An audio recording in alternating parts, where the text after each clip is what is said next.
Anti-racism school is in session. What? It's in session. Anti-racism is not a diet, it's a lifestyle commitment. 365 days a year, live a life that's anti-racist. Ashani teaching you, giving you that truth with love, straight, with no chaser. Understand, graceful and mindful. Open your third eye and take off your blindfold. You ain't gotta agree to understand, but understand you gotta take a stand. Anti-racism school is in session. What? It's in session. Anti-racism school is in session. What? It's in session. Ashani Mfuko wants to educate people about racism. She created a family-friendly monthly seminar called Anti-Racism School is in Session.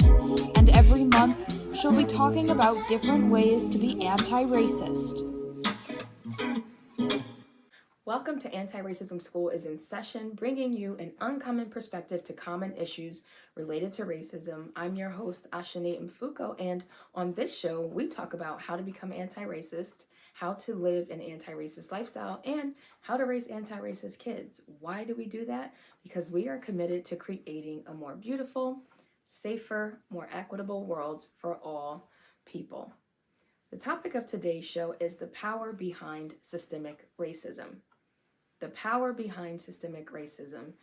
I know when I say that, you might automatically think to yourself, well, the power behind systemic racism is obviously, it's money, it's greed, it's capitalism, right? When we look back on history and we think about chattel slavery and the transatlantic slave trade, we know that Europeans enslaved Africans and brought them here against their will and got them into the system of chattel slavery because they wanted to maximize their profits and justify getting free labor from Africans, which later became African Americans, right? So when we look at that, we understand that there is an aspect of greed. There is the foundation of capitalism, right, that is present when we think about systemic racism. But there's more to it. There's more to it because systemic racism is maintained and perpetuated by people, by individuals. So what's the motivation for the individuals who uphold and perpetuate systemic racism? What is their motivation? What's at the root? What's powering this whole system? That's what I want to talk to you about today. So I'm going to ask you 3 really important questions that are going to help you to reflect on yourself, dig deep, and really get clear on where you stand when it comes to systemic racism and anti-Black racism and anti-racism and also white supremacy, because that is the foundation of our society, white supremacy, right? So you need to understand where you stand and where you need to possibly make some changes and where you can do better. It's important to know better, but it's even more important to do better because lots of people know better, but they're still not doing any better. So I want you to be more committed to the cause than you are committed to your right to comfort, okay?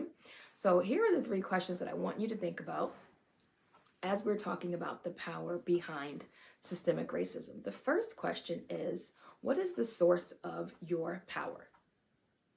What is the source of your power? I was thinking about this today and I said, oh my gosh, you know what comes to mind when I think about these power dynamics that we see coming into play with systemic racism? I thought about my childhood and I remembered a situation that I was in.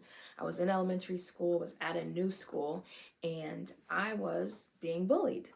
And so this particular child that was in a higher grade than me, that was much taller than I was, and I think that they had been kept back a couple of times, so they were definitely much larger and like taller than I was and just bigger than most of the kids in the school because they had been kept back a few times. And so I was getting bullied by this particular student. And at that time, my brother used to pick me up from school and walk me home, right? So I remember one day he picked me up and I must have looked upset or disheartened. And he said, well, what's going on? Why do you look like that?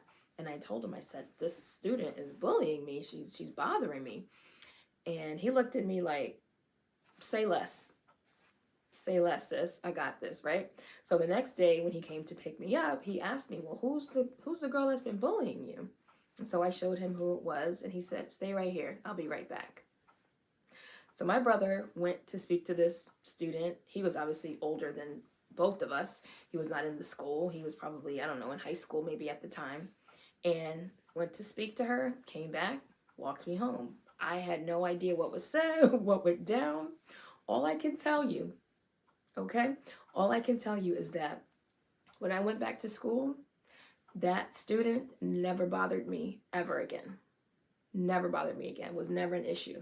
And I said to my brother, what did you say to her? Like, what really went down? What's really good? Because she never bothered me again. So it made me think about that story, because when I think of the power behind systemic racism, when I think of these power dynamics, and I'm asking you to reflect on what is the source of your power, I want you to think about if the source of your power is tied to you having power over someone else. Is the source of your power tied to you having power over someone else? When we look at white supremacy culture, it's all about domination and power and control. Well, what's the source of that power? What's behind that? I think that it really comes from an inferiority complex. It's like insecurity times 1 million, right? If you've ever been in a relationship with someone who is insecure, it is a miserable place to be. It is a miserable experience because they're constantly trying to control you and trying to dominate you and trying to get at you before you can get at them, right? It's like, well, I'm going to hurt you before you can hurt me, and I'm going to be suspicious of you before you can be suspicious of me. It's a really twisted mindset. But when you're insecure, you always feel like you need to control and dominate other people. And I believe that that's what we see at play when we look at systemic racism and people who uphold white supremacy. That's what's at play there. There's a deep-seated level of insecurity and an inferiority complex, whereas you think if you create equitable systems and laws and policies, if you create an equal playing field, then guess what? You're going to end up losing. So you can't allow that to happen. You have to have power, you have to control, you have to dominate other people, because that's the source of your power. And without doing that, you have no power. That's what some people believe. When you look at white supremacy culture, that's what some white folks actually believe. It's that white supremacist culture characteristic of either or thinking. If you win, I lose. If I lose, then you win. But we can't both win. We can't both win, right? And that's what messes people up. And that's what keeps them in this system, maintaining these systems, perpetuating these systems of white supremacy and racism. So I want you to get clear with yourself today and understand, what is the source of your power? Is it connected to you having power over someone else? I posted a video recently on social media where I was calling out white women, and I said, hey, white women, you have the power to dismantle systemic racism. You know why? Because the white men who are responsible for creating all of these unequal, inequitable, racist laws, policies, and systems and perpetuating them, they can't do it without your support.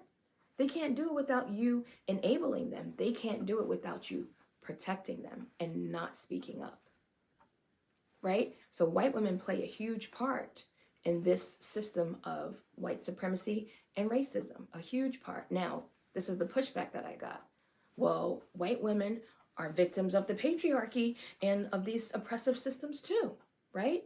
They're dealing with a lot of their own issues as a result of these systems. But guess what? Even if that is in fact true, you still have power. And based on these systems, you still have more power than Black women and Black people. So you are closest in proximity to the ones who are really enacting a lot of this harm and a lot of these laws and policies that are dangerous, that are intentionally unfair, inequitable, and dangerous to Black people, Indigenous, and people of color. So what can you do? These are your family members. These are your fathers, your grandfathers, your husbands, your brothers, your children, your sons. So you can't say, well, I don't have any power. I mean, while simultaneously benefiting from these systems. And this whole idea of feminism, which we know is really white women power, is not about getting equality and equity for all women. It's about white women getting more of the power and domination that white men have, right? Getting more access to that, not making it equal for everyone. When you think about that, you are in a very powerful position, as a matter of fact. So you have to figure out, what's the source of my power? Am I only powerful if I have power over other people? Which leads me to my second question. Who controls your power? The first question was, what is the source of your power? The second question is, who controls your power? Because there's something called power by association. So if we go back to my story, where I was being bullied, there were kids that were there on the playground and at school while I was being bullied, and all they did was observe. They didn't say anything to the bully because in their mind, they have power by association.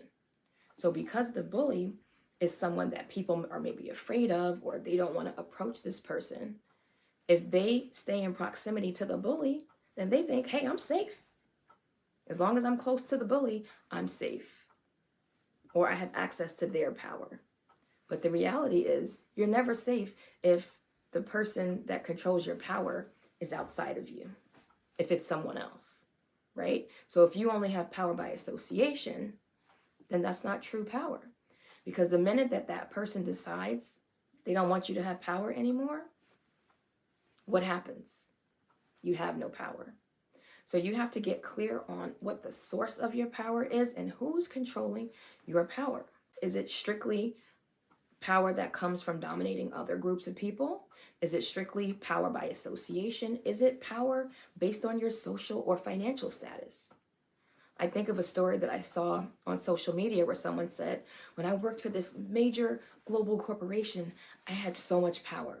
I had so much access. I used to get into all sorts of events and into rooms and, into conversations that I never would have been able to get into if I did not have that association with that company. And as a matter of fact, as soon as they left that company and they no longer worked there, they lost all the access. They lost all the power that they had by association. So the reality is, power that comes from external sources, power that is controlled by other people, power that only comes from association with other people, and also through your social or financial status, isn't really power. It's a false sense of power. It's an illusion of power. And when I think of white women and your role in white supremacy and upholding and perpetuating systemic racism and anti-Black racism, I see you as having an illusion of power. You have this fight against the patriarchy. You want equal rights. You want equal pay. But you don't realize that as you're trying to build up that house to get what you want, equal rights, equal pay, bodily autonomy, etc., you build it up and then you tear it down when you say, but Black women, you can't have the same power that I have. Oh, Indigenous women, you can't have the same power that I have. People of color, you can't have the same power that I have. I'm just trying to get myself up here with the power that the white men have. Well, do you really want that? Is that what you truly want? Because white men have gotten into positions of power not by being fair, not through meritocracy, not through anything that was earned, not through anything that was honest. They've gotten there through genocide, through enslavement, through rape, through racism, through systemic oppression. That's how they've gotten into positions of power and stayed there. Is that what you really want? I don't think that's what you really want. So you have to get clear on that for yourself. Do you want a true power that comes from within, that comes from God, that you were born with, that no one can take away from you? Or do you want a false sense of power or the illusion of power based on your association, based on your social or financial status, and based on upholding racist systems of oppression? Is that the kind of power that you want? You have to ask yourself and get very clear on that. Now, the third question, and the most important question in all of this, is what are you going to do with your power? How are you going to use that power? Are you going to wield your power? If you are a white woman, are you going to wield that power through white woman tears, through dominating and oppressing and trying to control black bodies and black people? Are you going to be calling the police on us because you want to wield that power, that white woman power that you have? Is that what you want to use it for? Or do you want to use it for good? Do you want to use it to empower others and yourself? Do you want to use it to tear down these oppressive, racist systems of white supremacy? How are you going to use that power? Now, you might say, hey, Ashani, I'm all for this. I'm an ally. I want to be anti-racist. I want to break down these systems. Taking down patriarchy and systemic racism go hand in hand. I get that. But there's always a but. I don't really have any power. I'm a stay-at-home mom. I don't have a lot of financial power. I am in a system where I need this job, and all of the people who are in positions above me are white men. There's not only so much that I can do. I don't want to jeopardize my livelihood. I don't want to jeopardize my family. I don't want to jeopardize my relationships. Well, here's the thing. Being anti-racist comes at a cost. And doing the right thing is not always the easiest thing. It's not always the most convenient thing. It's not always the path of least resistance. So if you're looking for an easy thing to do, the easiest thing for you to do is to keep doing what you've been doing if your source of your power has come from other people. It's come from pleasing the people who are already in positions of power, who have gotten there through illegal activity, through criminal activity, through dehumanization of black people, right? Do you want to be associated with that type of power, or do you want a true and genuine power that comes from loving and caring for other people, that comes from tearing down oppressive systems that you know exist, even though they benefit you, but you know that they're harming other people? That's a different type of power. It's a power that's rooted in love. It's a power that's rooted in compassion for other humans. It's a power that keeps you connected to your humanity as opposed to stripping you of your humanity so that you can dominate other people and you can control other people. Because that's what this country has been all about since its founding. That's what white supremacy culture is all about. It's about having power over black people, indigenous people, and people of color. It's about dominating. It's about hoarding power, okay? That's what it's all about. So you're either for that or you're against it. And if you're against it, then your actions need to show that. You can't just say, well, I'm against that. I'm an ally. I'm all for this. But then your actions are saying something different. And for those of you who say that I'm committed to being an ally, I'm committed to becoming anti-racist, I'm committed to being a part of the solution and not the problem, but yet you always get defensive when someone calls you out, yet you always get defensive when someone says that's not it, that's not the right way, that's not how you do it. You get defensive. And as you get defensive, what do? You start wielding that power against the people that you say that you want to help and support. It doesn't work both ways. It doesn't work both ways. So you have to get clear on what type of power do you want to have, and how are you going to use the power that you currently have? When I think about reparations and the way so many white folks are triggered by any conversation about reparations for African Americans, for the descendants of the enslaved, I realized after posting videos on social media and getting thousands of comments and getting into these discussions, I realized that the issue that a lot of white people in America have with the idea of African Americans getting reparations has nothing to do with where the money's going to come from. Where's the money going to come from? How are we going to pay for that? I'm not paying for that. No one alive has ever been enslaved, and no one alive ever owned slaves. So why are we doing this? Right? It's not even about the money. This is what I have learned. It's not about where's the money going to come from and who gets the money. And I'm not paying for that. It's not even about that. It's about power. And it's about how does African Americans getting reparations impact the power of white people in our society? They want to know, how is that going to impact my power over black people? if they get access to money that I don't have access to, if they get access to resources that I don't have access to, if they get access to opportunities and all sorts of things that we don't have access to in the name of equity, how does that impact my power over Black people? That's what it comes down to.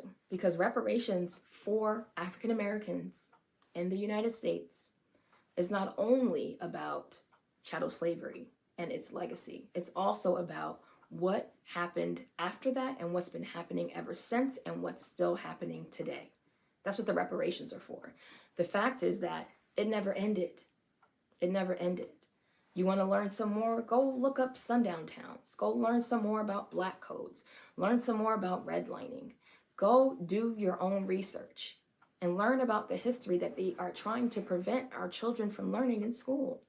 Learn about the history that you were never taught in school intentionally.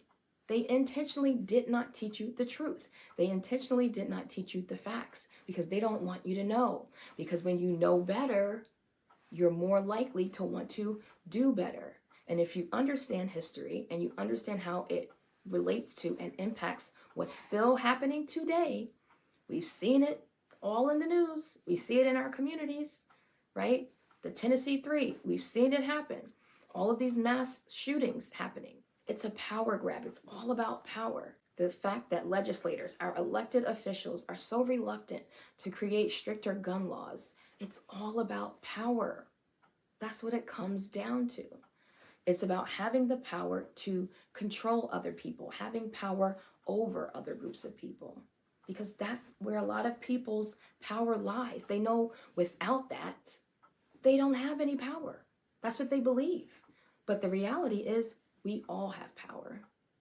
We all have power. Again, it's a power that comes from God. It's a power that is within us that no one can take away from us. So that's why we fight against these systems. That's why we fight against racism, because we say you won't take our power away because you didn't give it to us, so you can't take it away. So many white people in our country get more and more insecure because in their mind, they believe that someone's trying to take my power away. That's what's happening. So they dig their heels in. So they create more racist laws and more racist policies, and they put their racism out on display for everyone to see. They're not even trying to hide it anymore. It's because they feel like someone's trying to take their power away. And the only power they think they have is power over Black people and power to dominate Indigenous people and people of color. And without that, they're nothing. And that's what you see happening today. So if you are someone that says, I want to be a part of the solution and not the problem, get clear on the source of your power, on who controls your power, and on what you're going to do with the power that you have. Because you can use your power for good, or you can use your power for evil. It's all up to you. Now, you've heard the term knowledge is power, so of course I have some resources that I want to share with you today to help you in your journey of gaining more authentic power. And the first one I want to share with you today is from my business coach, the one and only Rachel Rogers. This is her book called We Should All Be Millionaires. This is a woman's guide to earning more, building wealth, and gaining economic power. One thing I love about Rachel's book is that it talks about the systemic inequities, the systemic oppression that has held so many women back for centuries, particularly Black women and women of color. So if you want to get some knowledge about how you can build wealth, how you can just be empowered to create a better life for yourself and a legacy for your family, build a successful business, this is the book that you want to read, so check it out. And another great book that I picked up recently while I was away on our spring break vacation is the one and only Tricia Hersey's book, founder of the Nap Ministry, Rest is Resistance, a Manifesto. Oh my gosh, I am so into this. I am so into this. I am all about rest being a form of resistance. So let's see what Tricia has to say. Disrupt and push back against capitalism and white supremacy by connecting to the liberating power of rest, daydreaming, and naps as a foundation for healing and justice. Listen, get into it. Rest is resistance. All right, so check this out. Make sure that you are always pouring back into yourself, gaining more knowledge, learning more, thinking critically, doing your own research, right? We want to be growing and learning every single day because anti-racism is not a diet.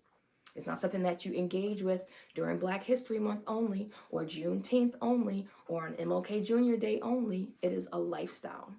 So make sure you keep learning and growing, and whatever you hear on this podcast, go ahead and research it. Go learn about Black codes. Go learn about sundown towns. Go learn about redlining. Go learn about chattel slavery and how it's different from other forms of slavery that have happened in other parts of the world.